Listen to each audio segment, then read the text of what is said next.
मुंबई गोवा महामार्गावर माणगाव नजीक अपघातात सोनाली भिसेचा जागीच मृत्यू।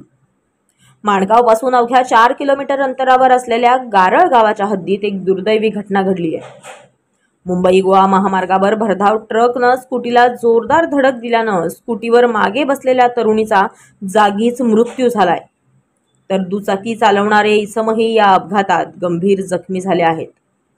शनिवारी 17 ऑगस्ट 2024 रोजी सकाळी 8:45 झालेल्या या अपघातामुळे परिसरात खळबळ उडाली आहे।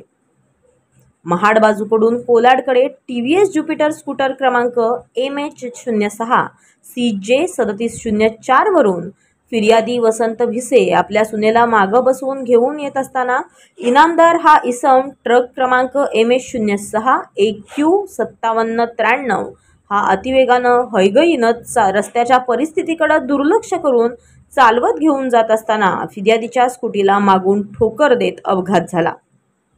सदर अपघातात फिर्यादी समवेत मागे बसलेली सोनाली भिसे हिला धडक बसल्यानं ती खाली पडून तिचा जागीच मृत्यू झालाय, तर फिर्यादीला गंभीर स्वरूपाची दुखापत झाली आहे। दरम्यान या घटनेबाबत माणगाव पोलीस ठाण्यात गुन्हा दाखल झाला असून या अपघाताबाबत माणगाव पोलीस पुढील तपास करतात।